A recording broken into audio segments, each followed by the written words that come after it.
Feeling like a shark in a shrimp tank. Big fish, small pond in the shrimp tank. Hey everybody, welcome to the Shrimp Tank down here in Boca Raton, Florida.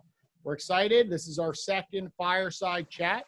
We're sitting in front of Roland Kidwell, my co-host. He's a director at the FAU Adams Center for Entrepreneurship. And we're excited. We're going to be discussing, all the different things going on with all the business owners we have on the show today. This is the podcast where street smarts and book smarts collide. This is episode 99. We've done 99 episodes down here in Boca Raton, and it's exciting to see what all these entrepreneurs are up to right now, especially how they're pushing forward with their business in difficult times. If you want to catch all these episodes, you can check them out on iTunes, iHeartRadio, or up on our website, the Boca Raton Shrimp Tank Podcast.com. To start things off, Roland, anything new we should be aware of at FAU that you have going on? I saw some things with the business plan competition, I believe. We did. We had our virtual business plan competition on Friday, and a company called Pokebox won $10,000. They do STEM games for educational institutions. And we had 35, 40 people on there. They all pitched online. And the judges watched the pitches and deliberated and came back with winners on Friday afternoon. So it was very successful, and I'm hoping we'll have a pitch competition on Friday morning for our Veterans Entrepreneurship Program. I'll have to talk to my associate, Dr. Cox, to see if that's going to come off. But the boot camp's winding down, the Veterans Program's winding down, and so we want to provide the same kind of thing we've been doing every year, which is a pitch competition for the Veterans Program as well. Cool. Well, I'm going to kick right into things by getting some of our featured guests today, talk about what they do, and get some advice from everyone. So I'm going to start going around in a circle. I'm going to give a quick 1-minute elevator pitch. Danielle Rosse, go ahead. Oceans 234 in Deerfield Beach, one of my favorite restaurants, of course. And, of course, you're sitting outside making us all jealous right now. Yeah, hi, how are you, Jason? Thanks for having me. So I'm Danielle Rosse. I own a restaurant in Deerfield Beach called Oceans 234, as you mentioned.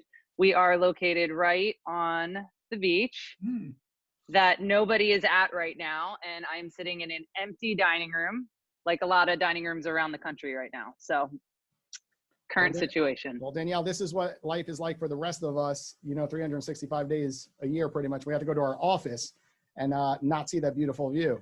I'm going to switch over to Frank, because Frank doesn't get this view very often. Frank, tell us a little bit about your story. What's up, man? Thanks for being on. Yes, my view is nowhere near that in New Haven, Connecticut, and it is raining and thunderstorms right now. So just quick about me, from South Florida, so I do know what the sun is like, but run a company in Connecticut called EBM. We're a benefits technology provider nationally.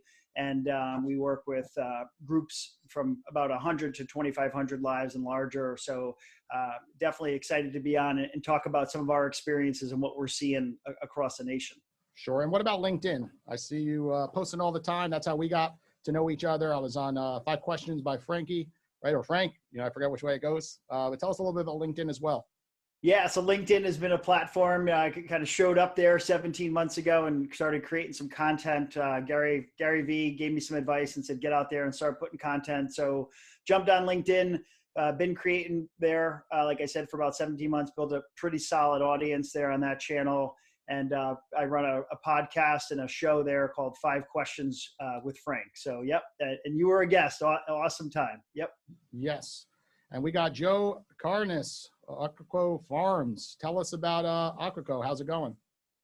Yeah, it's interesting. We'll get into it, I'm sure. But thanks for the intro. Joe Cardenas, owner of Aquaco. We're a land-based marine aquaculture facility. So we raise marine fish, in particular concentrations on Florida pompano. So we've been working hard.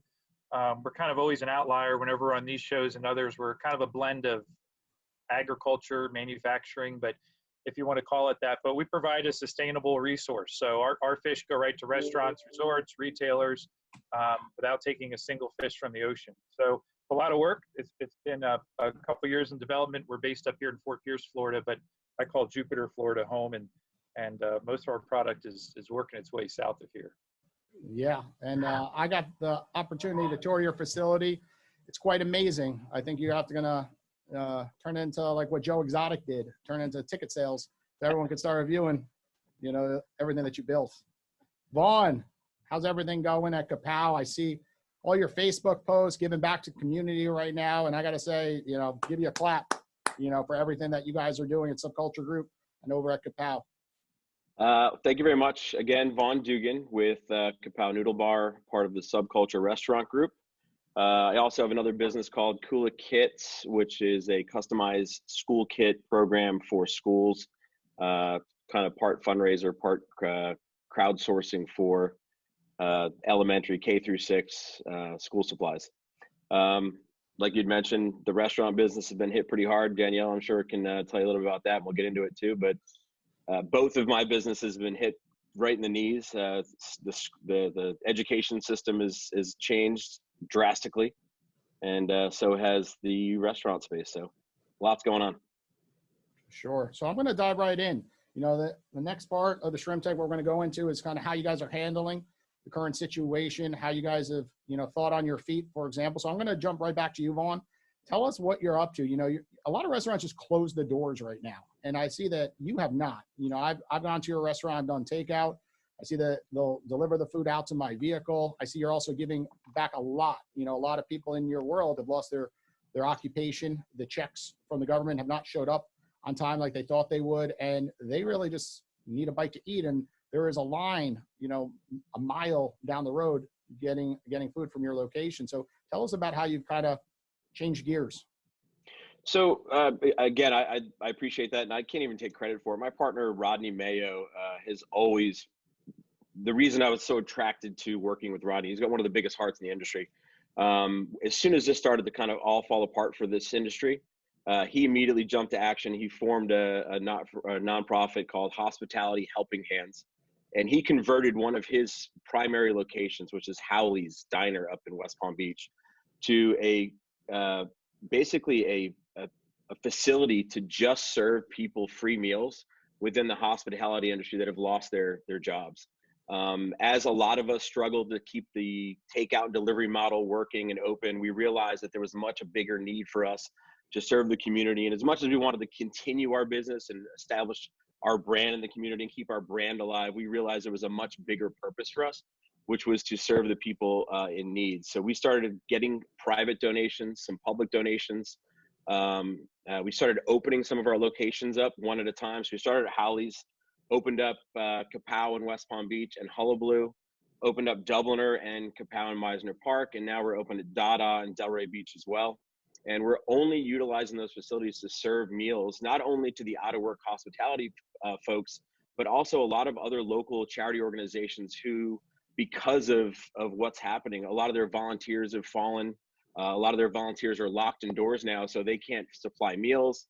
They have no one to deliver meals. So we've kind of stepped up and answered the call. And we're preparing anywhere from 1,500 to 2,000 meals a day from all those locations, not just for the out-of-work hospitality workers, but to all these local charity organizations as well. Sure. Roland, you have a question for one of our guests? I'm just going to try to ask Vaughan a little bit about what he sees in terms of looking at all guests, what they see in terms of what they're hearing about opening back up. Are we too early to talk about that yet? I've heard rumblings, but I'm just kind of wondering. Are you hearing anything? Danielle.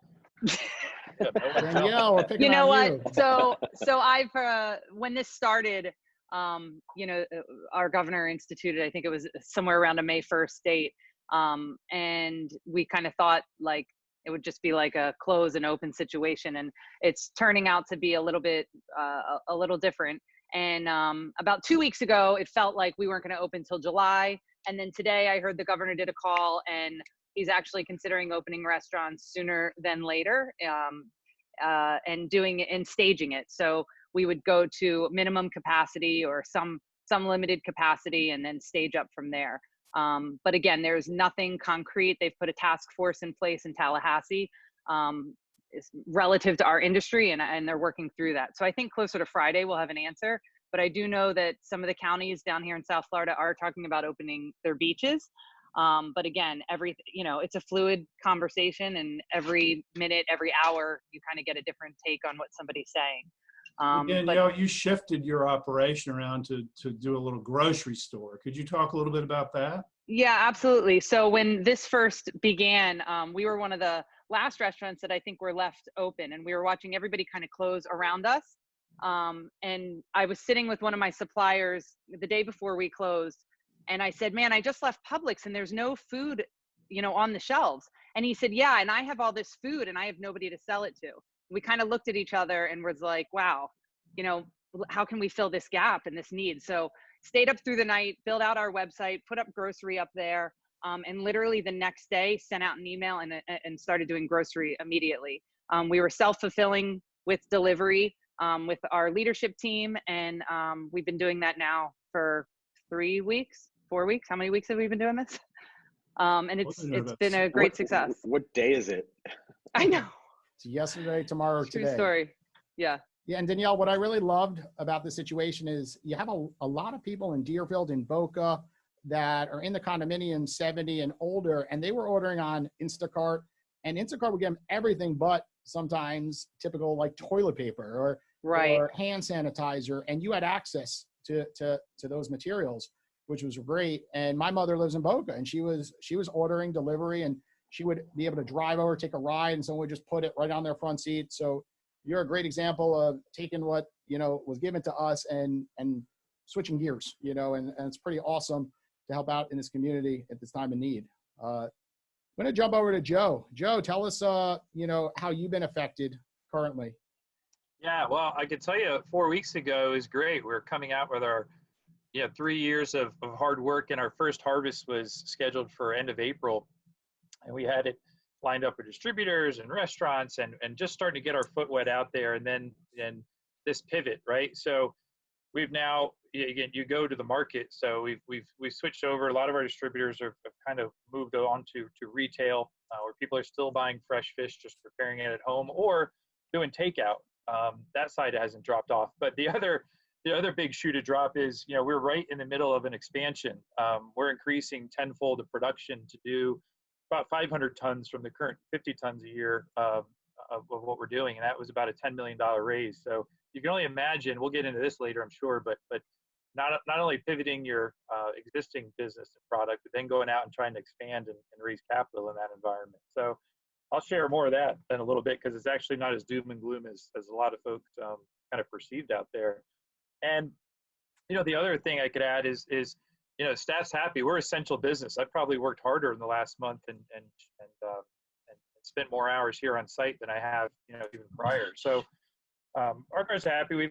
We have a team of 8 pretty well-educated marine biologists and aquaculture experts that are just really happy to come to a place to work every day and say have a job, but not take it for granted. And the fish don't care if what's going on outside in the rest of the world. So need to be well taken care of. So it's business as usual, day to day, just pivoting on the market. I will say it's given us a good opportunity to have more deep conversations with buyers, really do some really interesting photo shoots and preparation of the fish.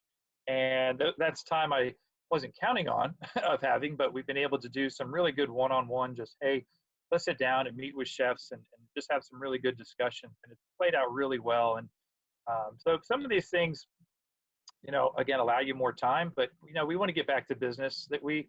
My other hat I slide on. So I past chair the tourism board in Palm Beach County. And in those meetings, we're looking at hotels and visits and tourism. And again, people, I think, these are only predictions, but, we're supposed to be back up in December to 65, close to 70% occupancy. And that feels like an eternity away, but we got to go from 0 to something, right? So that's a ramp up time you'll start seeing in June and July and slowly building into the early fall.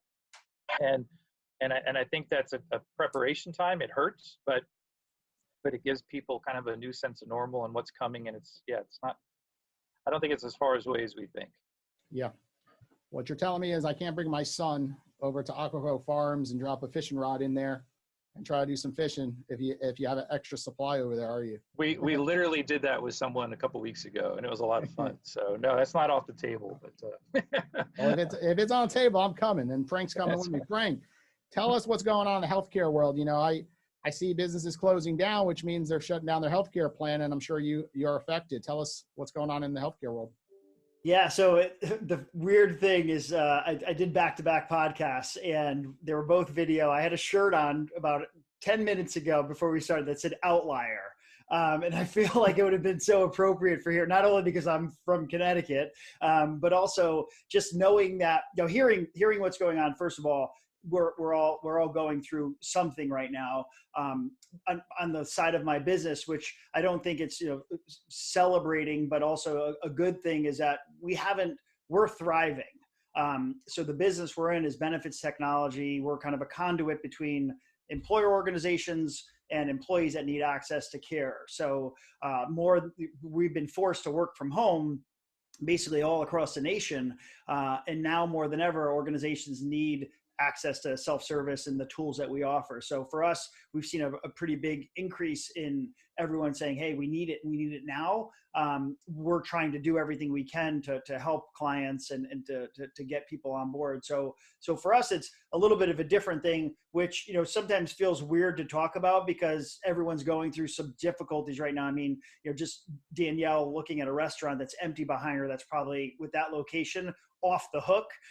So sometimes it's like, should I even be saying we're doing okay? But I think we have to celebrate wins, and we have to be thankful for things like that. So yeah, we're doing well. It does feel good that, you know, my team is coming in and getting a paycheck and supporting their families and being able to pay their bills. So it's like a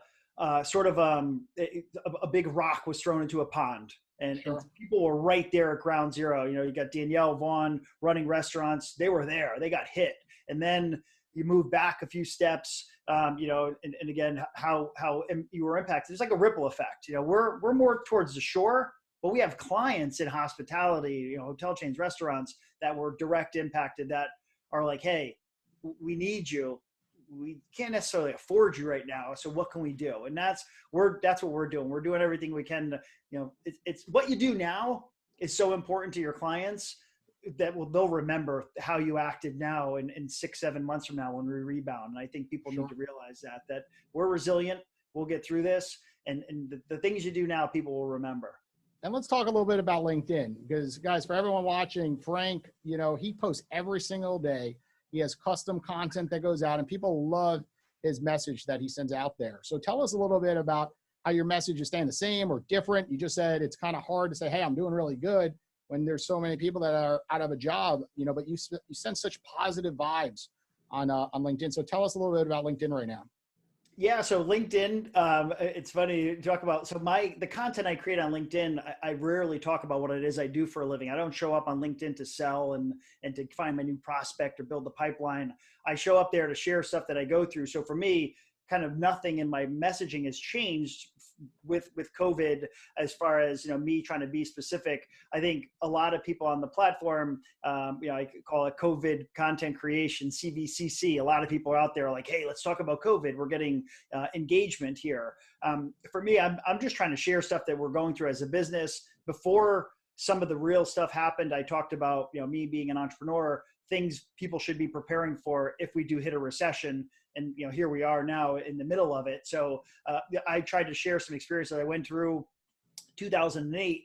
And anyone who had a business in 2008 knows what it's like to suffer in a downward economy. So I try to share what I can.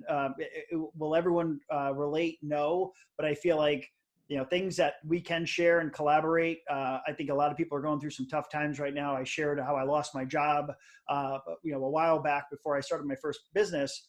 You know, I was blindsided. You know, a lot of people lost their jobs. A lot of people were, you know, kind of suffering. I shared that. It resonated with a lot of people, but I recovered, you know, so I think, again, the resiliency of us as human beings, we'll get through it.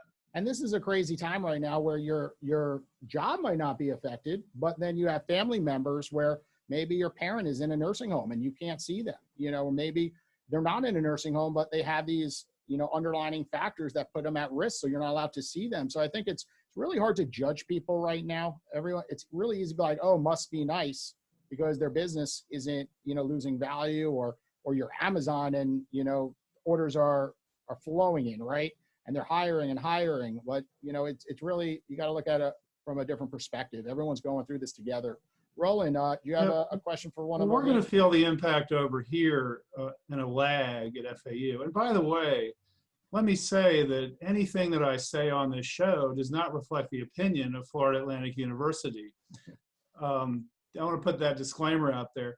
But what we're doing right now is moving to online. As everybody knows, online instruction took place, and trying to get through this semester with a large number of faculty who had no experience teaching online. And so they basically have had to go into this situation without having any background in it. They've done a pretty good job in pulling it together to get through the semester. But you've got students with various issues that they're having to deal with. And I've got students scattered all over the country who are tuning in once a week for the class. And that seems to be happening throughout. The FAU is open, you know, I'm over here, they're buffing the floor downstairs, you know, there are a few people around, but not a lot of activity in the old atrium. But we're moving to online in the summer because you had to register March 23rd. No guarantee there'd be face-to-face classes, so everything is going online. They've got very good training programs for the faculty to set up their online courses to give the students good experience. And there's a lot of training opportunities as well. So people are being trained to teach online. Enrollment for the summer is actually up over last year, but it's somewhat down in the fall because there's still that uncertainty of whether or not the classes are going to be face-to-face or online. But I think we're fortunate in what we do and that we have the opportunity to go online, and a lot of businesses just don't have that opportunity or they're not in a position to really exploit that. I guess the question I had, and you know, this again goes back to perhaps my disclaimer, but I wanted to ask you all about this PPP loan program and what you're seeing about it. I know SBA, SBDC here worked hard with the banks and trying to evaluate applications. I was wondering if anybody applied for this, or from a distance, what your impression of it is. Is it making any kind of a difference? Does it have the potential to do that? So I just open for everyone to. I saw everyone's facial expression. Everyone's laughing, so I'm sure they have a lot of intel on this. Go ahead, Joe. No, I mean, I'll tell you, just because I was cursed with being a banker for 16 years before an aquaculturist here. So I had a little bit of insight of what I didn't want to say it, Joe, but I was going to recommend that you take this one. Yeah, well, I only knew enough to be dangerous of what happens when you kind of unleash the dragons that quickly and with that much need out there. It's really unprecedented. But like everybody else, I sat there after hearing about the release on a Friday night, and I was up all night. And Saturday, I had a loan in a queue after 4 or 5 hours, thinking I was a little cocky that it would take me an hour or two to run through. And then you look at this package and all the information you got to get. And I'm a one-man band here in the office, so I said, I'll do it. And I'd really, to be fair, I cut my expectations low, and then I started to talk to some of my former peers and said, you know, explain to me how this is going to work, because the math wasn't adding up, as a lot of people are realizing now. And so, make a long story short, I was shocked. We actually got approval yesterday through an application, and I'll plug a Professional Bank. They were an outlier in this, and my gut instinct was it'll probably come down to relationship. You know, as much as people don't want to talk about it, it did, and just had a good relationship there with somebody, and that's what really got us through. So I kind of went away from my home bank thinking I'm going to be a number there. I love them to death on everything else, but this is one you got to be put to the front of the list. And sure enough, that's kind of what's happening, right? And so I think I'm pretty secure in their ability to roll out a second round of this. So not to depress anybody who didn't get it, because I think this is pretty quickly, I'd say within the next week, have an announcement, another $300 or $350 billion to roll out. And if you were in that queue, and I still don't think that's enough money for everyone who still has an application out there, but it's that next tranche, right? And so that's as much as you can release funds at that type of numbers, it'll go quickly. I mean, there's banks that had loans approved in 24, 48 hours. And, you know, I was pretty late to fund a week later, I'm feeling, after hearing some. But again, it's more about those companies that really need it. You know, you hear some things in the community of people giving it back because, again, no one knew. I don't fault companies that applied because it was just the rational thing to do at the time, right? Whether you think you had the working capital or not to to take away from it. So the feedback I have from companies from all various sizes, whether it's 5 employees or just under that 500, was you sign up and ask questions later, because this is you don't know if this situation is going to last till end of May or end of November. It was just I think we're learning more, but at the time, no. So that was my experience. It was trial by relationship, so to speak. But I wouldn't give up. I would just say persistence pays. And I will say one of the reasons I got out of banking was you were losing those personal relationships. But here I am being told and proven differently, where it still does come into play sometimes where you are in that. Now, Joe, did you get the disaster loan, or did you get the payment protection plan? Because I think people aren't realizing which way to go.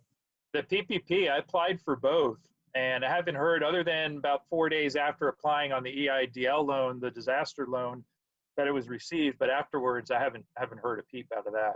Sure. It was the PPP that. Yeah, more people I've heard of are receiving the PPP, or they're getting $1,000 to $10,000 because they changed the rules from the $10,000 grant in 3 days. And then, of course, we're running into issues, where I'm going to pick your brain on this. Are bankers choosing the bigger applications because they get paid more? No one's talking about that. When you have a $10 million loan versus the sole proprietor that makes $100,000 can only receive about $21,000. So I'm assuming, why would I take, hundreds of $21,000 applications when I go out and get, these big companies, of course, Ruth Chris got it, but $10 million at a time, right? Is that what's going on? Well, I could, again, I have no disclaimers, so I'm not with a bank anymore. So I guess I can speak my mind on this one. I think there's a little bit of self-protectionism there, where if you're a lending client of an institution and that bank could give you more money to better guarantee the chance of them continue to get paid on their loans or deferred loans, then yeah, that's going to be the low-hanging fruit. You're going to take care of your clients. I don't think there's anything illegal about taking care of your clients first versus, opening up. But sure. I think where the self-protectionism comes into play on where do you fall then in that queue? If Chase Bank, I'm not picking on them, but they have so many clients that there's no way that they're going to be able to meet them all. So how do you prioritize? And I think the safe word was you're in a queue. Well, whether how true that is or not, I'll leave to your imagination of how that queue gets determined. But my gut feeling is, there's some handpicking going on there, at least in this, like I said, the first round. And the good, bad, or indifferent is those were approved. You're not getting back in line, right? So now comes those next set of applications, and then there'll probably be a third. So, I'm going to turn a rosy-colored turner on this. It's that, I think, lick wounds from the first round if you got it or didn't get it. And then I think that disparity will become less and less as you go through these. Danielle, just switching over to the restaurant industry, because there was no separate line for restaurants, and we all know restaurants are in need. Were you able to get the payment protection plan on your end, or the disaster loan? Yeah, so we were able to apply, and I actually did get through on it and was funded. One of the challenges, though, is, I don't want to touch it. The rules are not clearly defined. I don't have jobs to create just yet, and we don't see the end in sight. So like Joe mentioned, without really, you can't make a decision because you're not really sure how long this could go. And if you asked me a week ago, I'd say, I can't employ people before June 31st, which was the deadline. And now, who knows? The other part of that is, if we're open to minimum capacity, we can't even hire back all our employees. We're going to be hiring back at 30%, 40%. So there's really so many questions out there that we're hoping are defined this week to figure out, what our move's going to be. Some people are going to get a lot of money, and they, quite frankly, they're not going to be sure how they should be spending it. And do you take on debt service? And at what point does that make sense for you, or are you putting yourself deeper in the hole? So there's a lot of things that I think we're still waiting on to be defined. Sure. How many employees did you have to let go? What percentage in the restaurants? What percentage of the workforce did you have to let go? So I had 80 employees. I laid off 70. Oh. And the 10 that I have on right now, we are not supporting them with the efforts that we're doing. I mean, it's helping, but it's certainly not covering all of it by any means. Not to mention, our regular overhead. So it is incredibly daunting to not have kind of an end in sight right now. How about you, Vaughan? So within the entire group, we've got 16 locations, 16 restaurants, nightclubs, bars, coffee shops. Of the 16, 4 of them were approved for the PPP. We are with Joe's former, where he used to hang his hat, if you will. And, you know, there, like Joe said, there's really no rhyme or reason. A lot of us were sort of going through this. It's not even a fluid process. It was almost like going through concrete for us. We didn't know, we didn't have answers. No one could give us answers. And we understood that. I mean, we wanted to yell at the banker, of course, and blame them, but we all were getting this as it trickled down. It was like watching the stock market ticker on a minute by minute basis. So again, to Danielle's point, we took it for what it was. We kind of put it in an account, and we're going to kind of see how the chips fall. We laid off close to 650 people throughout the entire organization. We have been able to re-employ about, I think we're up to 70 now, where we've re-employed 70 through our hospitality helping hands efforts, not through our regular restaurant business. So again, we've been relying on the experts that we have at the top for us, our C-level people, our CFOs, our accountants and whatnot, trying to help us navigate the waters. And it's not easy. They're learning, they're on webinars every day, trying to get answers. And we don't know. So hopefully, you know, we get to get a shot at that second round, which I just saw got approved, I think, right before the call. I'm not sure if it actually did, but it looks like it did. You're supposed to be voted on Tuesday, is what I. Yeah. So Today. We're hoping. Tuesday. See, you don't even remember anywhere. Yeah. So we're, you know, again, like, we're hoping that the other 12 locations are able to get what's needed. Unfortunately, the 2 Kapow locations, which I'm more involved with than the rest, did not get approved. So we're taking it day by day. We're hoping that we're going to be able to come out of this. And to Danielle's point earlier, you know, talking about some of these restrictions and loosening up on some of the restrictions, operating a restaurant at 50% capacity means you're losing money. You know, it's that last 20% that you start getting into the green or the black, if you will. So it's not even exciting to hear that, like, they're going to loosen up that, but, you know, to get back open, to put people back to work, that's the most important thing for us. So we're taking it as it comes. So let's change gears. Let's talk about some positive things that you're going to look into doing in the next 6 months, right? We know the issues with restaurants, with capacity issues.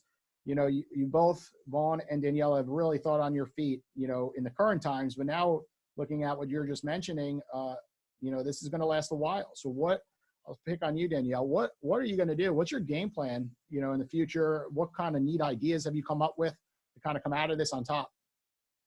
Well, my best friend just texted me and said, can she rent a table here for a family dinner? So I think that's a good idea. But outside of that, I actually have been working with our school district and was just awarded a contract. They have a tremendous gap to get the student meals out at their distribution sites. So we're going to be taking on 3 distribution sites starting next week. And that will be 12,000 meals next week because there's, you know, just a tremendous need in the community. Everybody's losing their staff, and we'll be able to come in and work beside the school and support them in that way. So we'll be able to re-employ some people next week in that capacity, and hopefully we can grow, you know, that leg. As far as regular business goes, you know, to Vaughn's point, opening a restaurant 50% is almost more damaging than staying closed. Because at that point you've got, you know, so many uncontrollables, and there's just no way you're going to be able to meet the revenue that you need to just open the doors. So it'll be really interesting to see how what stages they open restaurants. And so we'll just kind of stand by and roll with the punches as it goes. Sure. And Okay, I had Go a ahead. crazy idea the other night. My wife thought it was a good idea, but she thinks all of my ideas are good. So, but I was thinking, why don't, when we get back to opening again, could restaurants have a raffle and raise enough money to say, okay, you can come to the restaurant and you have the restaurant to yourself from 7 to 8, 8 to 9, 9 to 10, and you buy a raffle ticket. And if you win, you get a free meal. If you lose, you support the restaurant. So I don't know if that's maybe insane, but I got a lot of spare time too. So that's what I came up with. I mean, if you organize it, I'm in. I don't know how many nights we can I'm make in money too. with it, but Well, we heard last week there was a program of restaurants that were banding together and then driving all of the business to one of the 5 of them each night. So they were cooperating and they were trying to emphasize one restaurant and having was it a flash mob kind of a thing, Jason, where they would go to the restaurant and that particular night, that was their night. And then they knew the next one would be the next night and so on and so on and so on. So that would be something, for takeout or delivery or whatever. But I had a meal last night we ordered in. The only person in the restaurant was the chef. So it took a little bit of time to get that. But I'm thinking that was a creative thing. And the gentleman on the show last week was talking about trying to take that out nationwide. So those are 2 things. And I have to tell you, my 3 favorite things are going to restaurants, non-essential businesses, and touching my face. I can't do any of those things. So, just like this, so thank you. You left us out, Roland, and it's not coming to the podcast studio every Tuesday. No, but it's just recently I recognized those were the things I love to do. Number 1 was restaurants, but the others are. Kevin was supposed to be on the episode. He was in the waiting room, and I have a feeling that you like the shrimp tank and you're missing it. So I'm going to add that to your top 3. Yeah, right. That's true.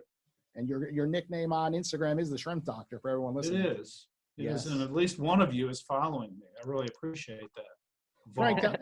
Frank, tell us some stuff that you're up to. How are you transitioning? I know business is booming right now on one end.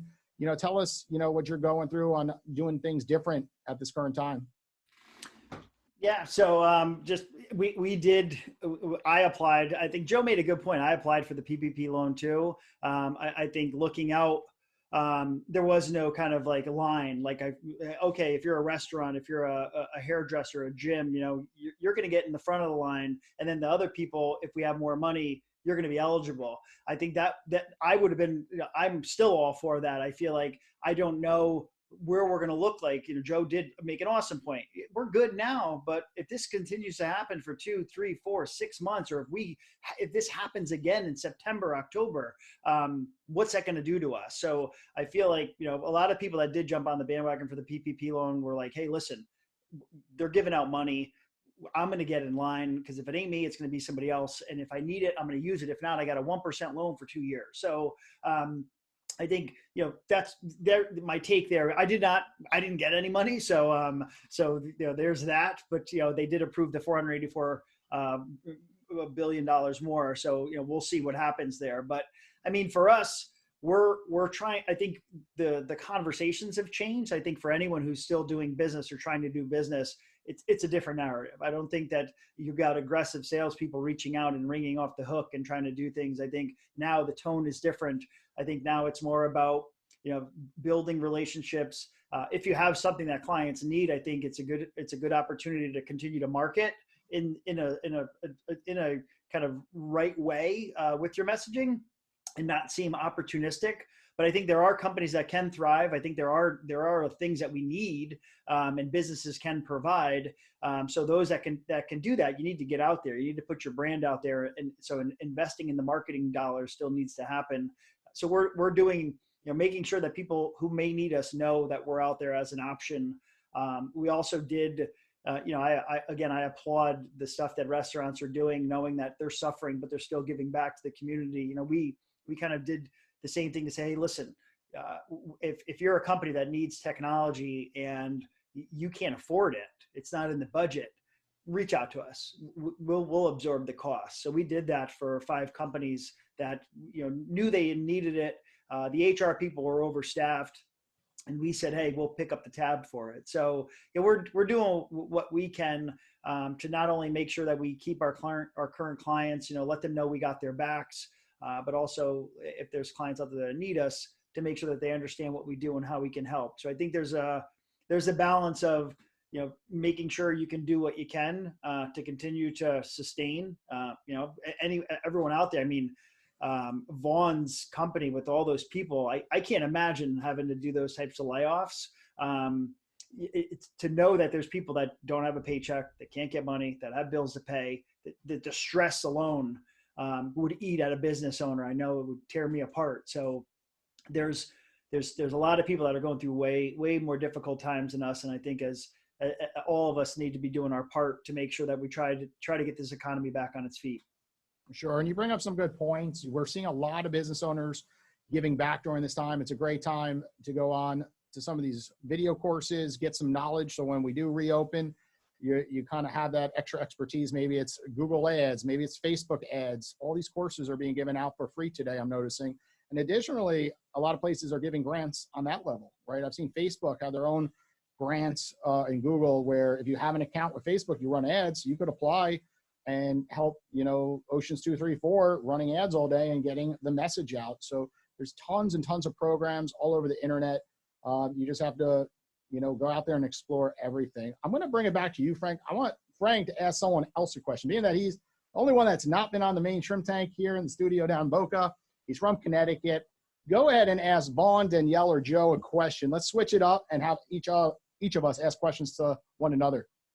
Yeah. So Vaughan, I have an intriguing, kind of just a question as a business owner. Vaughan, you own, are you the owner or one of the owners?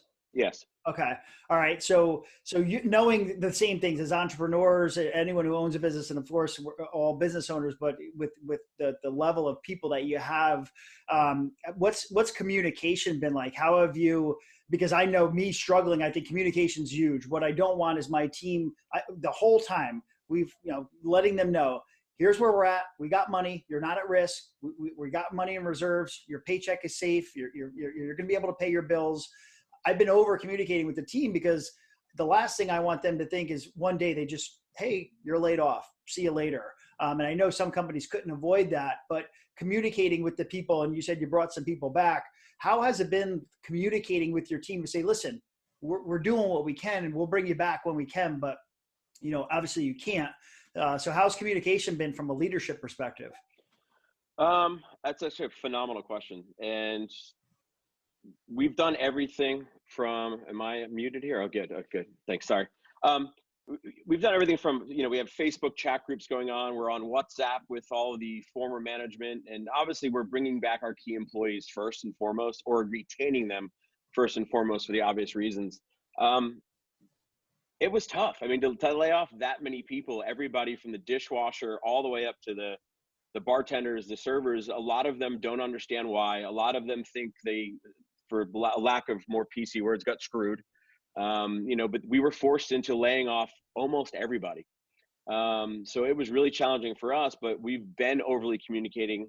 I will say we've run into some weird challenges. So when we started the nonprofit to help everybody serve meals to everybody, we had announced that we would actually do some matching donations, and that caused a little grumbling within our organization. Like, wow, if they can afford to match donations, then why'd they lay people off? And it created a really, really weird kind of roadmap for us to navigate. And we've done the best we can to let them realize that what we're doing with the nonprofit side and what we're doing to get our businesses up and running are two separate things, and privately versus through our businesses. We've just been trying to over communicate. I think over communicating is better than not communicating at all. I've talked to people, again, right here in Boca is one of our locations. We see close to 1,500 people a day through here in cars and walk-ups. And we talk to them, and you hear stories from a lot of other people working for other restaurants where there's been no communication. It was the day it happened, it was the day of the last communication they received. And that's heartbreaking. It's better to tell people, look, I hate to tell you, but I have no news for you, but I want you to know that as soon as I know something, you're going to hear from me. You're going to hear from my partners. You're going to hear from my managers. And it's important to continue that line of communication regardless of the news. So we've been over communicating. And again, we're learning. We've stepped into mud a few times. And Frank Shirt says it all. Keep it real, right? Yeah, exactly. And you got to admit, when you step in the mud and own it. Show everyone what it looks like on your shoe, but wash it off and keep walking. So Vaughan, you have a question for someone on the show today? I do, and it goes back to Joe, and it's more of not a personal question, but it's more related to him saying that he applied. When did you apply with that other bank? Because we had recently moved over to a larger bank, We were with Bank of America for a long time. We switched to Iberia Bank because it was more of a local feel. And then we moved over to BB&T. And we had a really good personal connection there. But when all the loans started getting not denied, but when they were running out of money, we were hearing stories from guys like you. They're like, hey, I went through this unheard of local bank or credit union and I got approved and I got my money, but yet I'm still in line waiting. How did that pan out? It all had to do with each bank was given an allotment. And I can't, it's a longer conversation how each bank got their allotment of the funding, but just say everybody got their basket, right? And depending on how quick or how large your asset base was, that's how you got it distributed. And so my logic on it was, I want to go to somewhere that has a pretty decent sized basket, but maybe they're newer to the neighborhood and they don't have as big of an existing book, right? So I went to a good friend, but he's at Professional Bank, who's a good bank in Miami, kind of just getting up and going in Palm Beach County.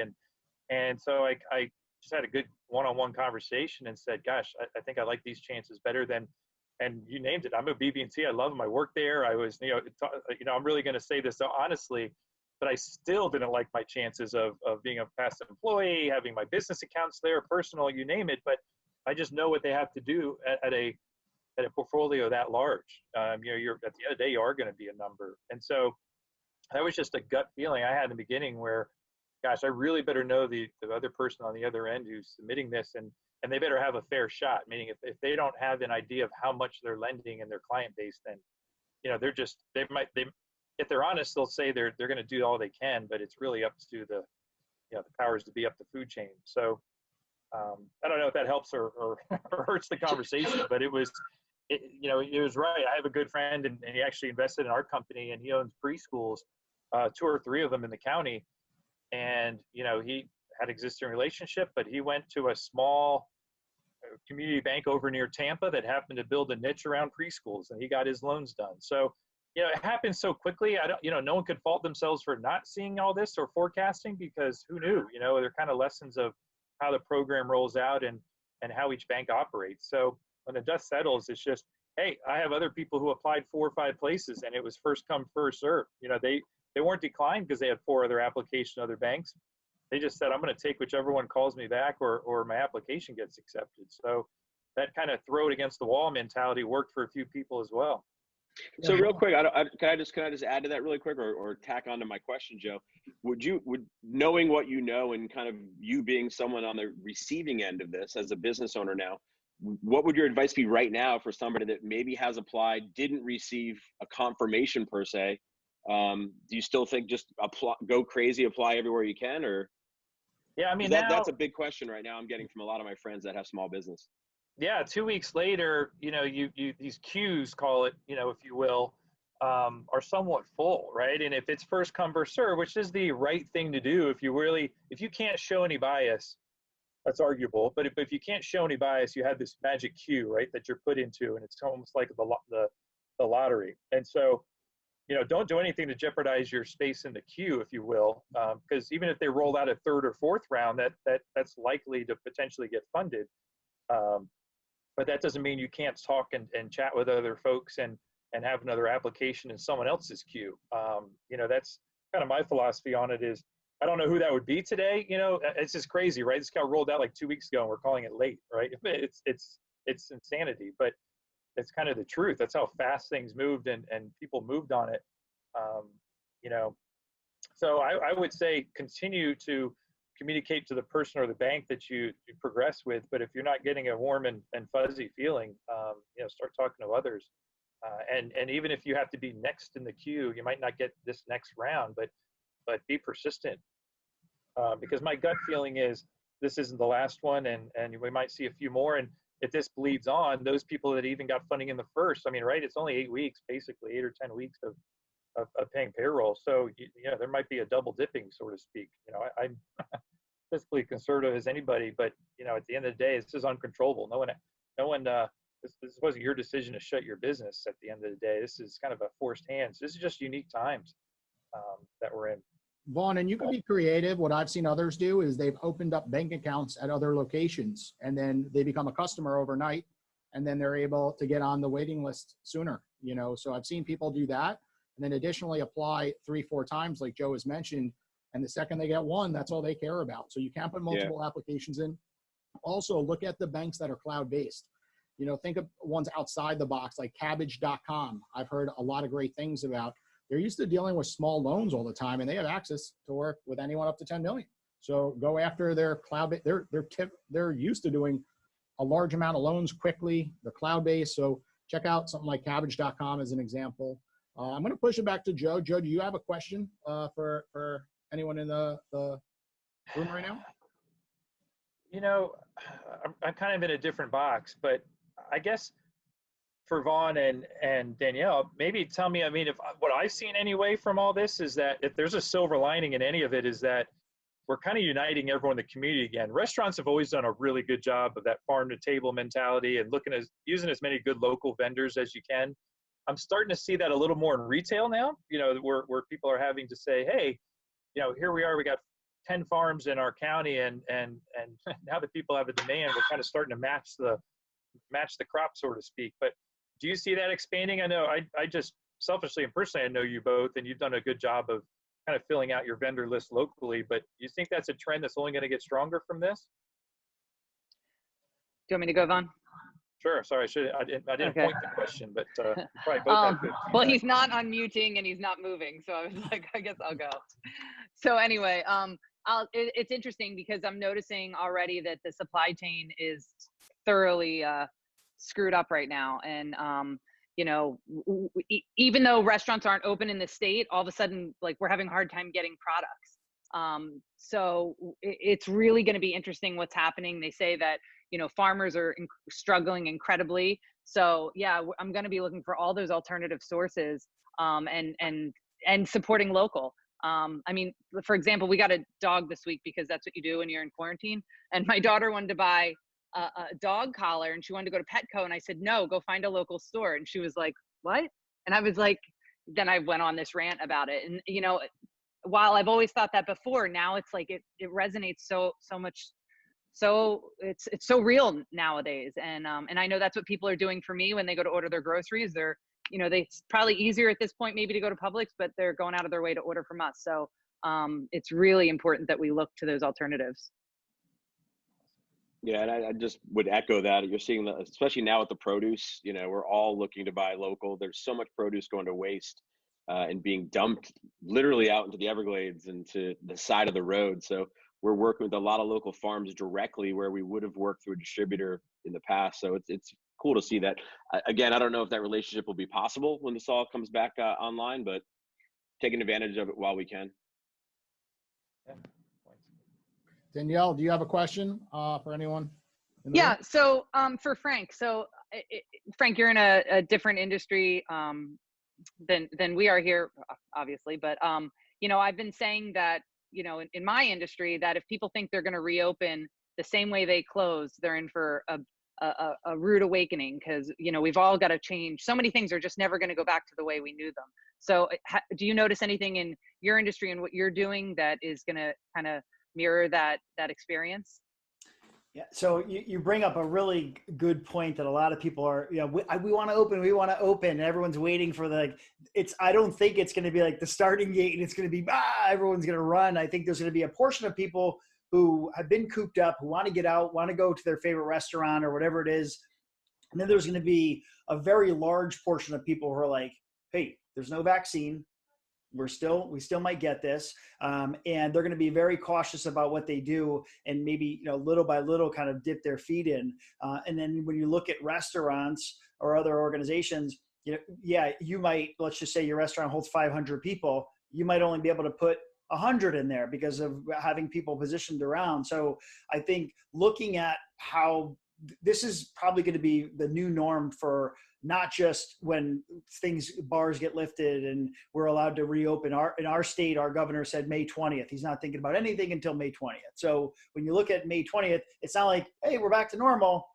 Things are going to be very different in how people approach stuff. I think people that were impacted, even our clients, the way they spend money, we're probably going to be, you know, now there's a quick need for stuff, but I think that's only right now and immediate. I think people who don't have budgets or are going to try to recover they're not going to go and spend money.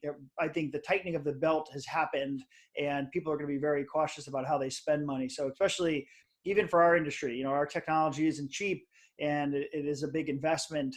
And I think people will say, you know what, we can go without this for the next, 12 months, 18 months, and we're going to put our money other places. So yeah, I think that people need to understand not just the short term of what's going to come, but the midterm and long-term effects that we're going to be impacted by. Sure. Roland, you got the last question of the day. Go ahead. Well, I'd like for Vaughan to talk a little bit about cooler crates. I'm not sure what the status of the business is now, but I know you were selling crates of supplies to teachers. The concept was they were getting it for their classes. And I'm wondering if you've pivoted to, with homeschooling going on, a lot of happening there, is the business at a point where you could do that kind of a pivot, or have you thought about that going forward? Yeah, so it's funny. I'm glad you brought that up. It has provided us with the most unique opportunity for two reasons. One is we've almost abandoned the teacher-focused piece, and we've focused on creating like activity kits, STEM kits, and other kind of the activity boxes for at-home schooling. So for parents looking for anything from books to STEM projects to basic supplies that they need at home, they don't want to leave the house for, we've had an opportunity to reach out and sell that. But for us, we moved into, if you remember, Roland, another part of our business that we were going to roll out probably a year down the road was Kula Kits, which is more of the customized school kits for the students that act as a fundraiser. So we work directly with the PTA, PTO organizations, and we take the school supply lists from the schools. And the short version is they use it as a fundraising opportunity for the kids. And, they buy it now. It gets shipped to the school in the fall. And when the child shows up to school, there's school kids waiting for them. So when this first happened, no one wanted to talk to us because everyone was frantically trying to figure out how the at-home schooling was going to work, the online learning, et cetera. But everybody, it's like, sorry, Joe, I hate to say this, but it's like shooting fish in a bucket right now because everyone is at home, they're in front of their computers, and we have their attention. So we've seen an immense amount of business on the Kula Kids side because they're at home and they're working on this. So it's presented a really unique opportunity for us. We're definitely taking advantage of it. Cool. Well, that's a silver lining right there, I think. Absolutely, yeah. Tell us your website for the nonprofit.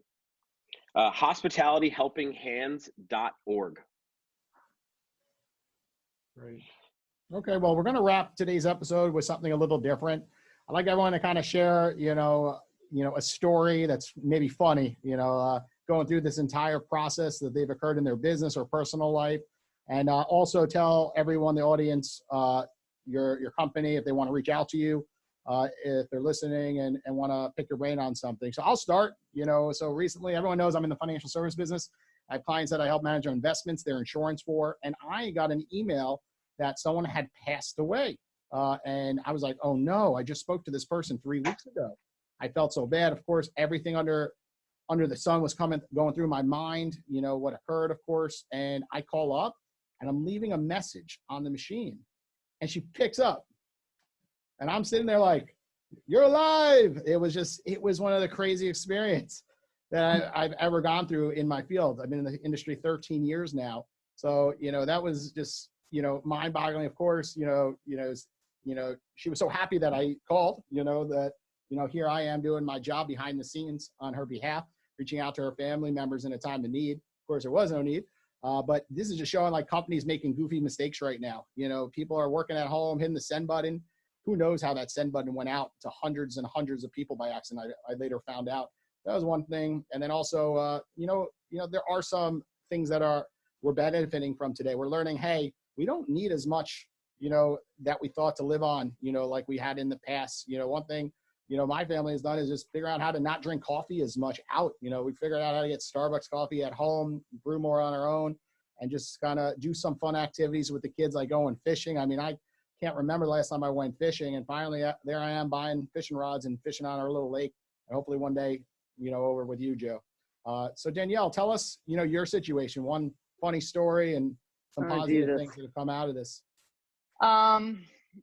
I realize that I'm not a good teacher and that homeschooling's not for me. So yeah, so I've got that going on at home. I've got this brand new puppy, and then my daughter works for the Miami Dolphins, and she's transformed our living room into her office. And so all of us are like on headphones, puppies peeing in the middle of the room. It's really interesting. There's so much going on right now. So You got to share some TikTok stories with us. Okay. oh yeah, those coming soon. We got a good one working on right now. Joe, you got us a story for us? Yeah, we're in kind of a cut and dry time now. But I tell you, and I started to say in the beginning was, and Vaughan and Danielle can empathize. But one good result is I was sitting and I have plenty of time to sit there and talk to chefs and talk creatively about menus and other things now, where before that was a pretty hard get, right? Unless you have found a really good window to sit in front of somebody. Now if they're there and they're out there at the restaurant, they're more willing to come and try different product. And one of the just interesting results was we're sitting there and I brought probably 10 or 12 fish, and we're kind of doing a few different dishes with it and experimenting. And he laid out one that was almost like a sashimi quality, Florida pompano. And we've tried them raw here on site, just, the guys and me, and we've kind of taste tested blindly that way, but it was amazing. And so it opened up this whole new area we're focused now on at least putting a good 10-20% of our effort and time into the sashimi market in Florida pompano. And I don't know if I would have had that opportunity if I didn't have this like hour and a half with a great, amazing chef who could sit there and want to spend the time and do that with me. So anyway, there's another silver lining. There's not many, but that's one, that's a new one. And Vaughan, your silver lining is right to your right over there. Yeah, he's right next to me actually. So I've been able to spend a lot more time with my 4-year-old here, Basil. Say hi, Basil. Say wait. Hi, Basil. I do have sort of a funny story. I'll make it quick. One of the efforts we did very early on, our bartenders were obviously one of the first group of employees that were laid off because there was no coming in the restaurant anymore. There was no more bar service. So they came up with the idea to do a virtual happy hour like immediately.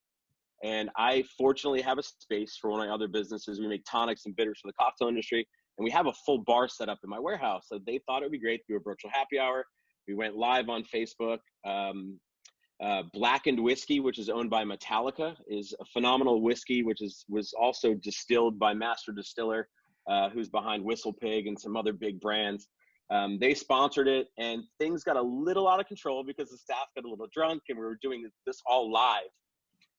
So at the end of the live streaming, we started getting text messages from some of the brass at the whiskey company, like, you guys got to delete that video. It just can't be online. So the short version is everyone was not adhering to social distancing rules. There were some tips that were made online to the staff that warranted a belly shot of some sort. And so the brass didn't approve of that at the whiskey company. So watching the video the next day, it was highly inappropriate, and I'm glad it was deleted, but that happened. I thought it was great. Thanks for the tip, Danielle. And Frank, on your end? Well, I'll tell you, I'm glad I went last because I feel like my answer is more maybe philosophical than maybe silver lining for me. But I think hearing the stories and kind of understanding, what other people are going through, I feel like perception is rampant everywhere. We see things, people share stories. We always see the good, whether it's true or not. I think social media allows us a peek into what people want to share.